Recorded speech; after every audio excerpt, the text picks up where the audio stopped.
எப்பவாவது தலையில அடிபட்டவங்கள கவனிச்சு பார்த்திருக்கீங்களா? தலையில அடிபட்டவங்க மயக்கமா வருது. நடந்ததெல்லாம் மறந்துடுது. நேரா நிக்க கூட முடியலன்னு சொல்லி கேட்டிருக்கீங்களா?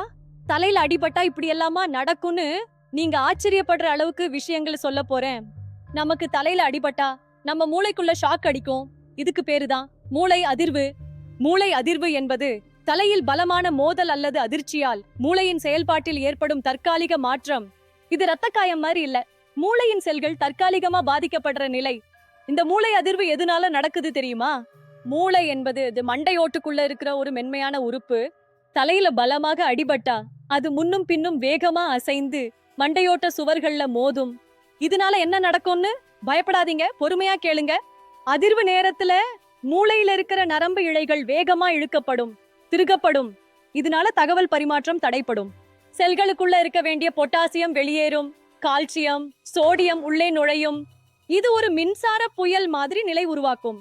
நரம்பு செல்கள் கட்டுப்பாடின்றி மின் சிக்னல்கள் அனுப்ப ஆரம்பிக்கும். குளுட்டமேட் அதிகமா வெளியேறி நரம்பு செல்களுக்கு நஞ்சா மாறும். மூளை அதிர்வு அப்படின்னா மூளை உடைஞ்சது இல்ல, ஆனா அது குழப்ப நிலையில போராடுறது. இந்த நேரத்துல ஓய்வு கொடுக்கலன்னா நிரந்தர சேதம் வரும் அபாயம் இருக்கு. இதுக்காக தான் நம்ம முன்னோர்கள் மண்டபத்ரம் மண்டபத்ரம்னு சொல்லி இருக்காங்க. அடுத்த தடவை தலையில அடிபட்டாலும் அதை லேசா எடுத்துக்காதீங்க. உடனே நல்ல டாக்டர் கிட்ட ட்ரீட்மெண்ட் எடுத்துக்கங்க.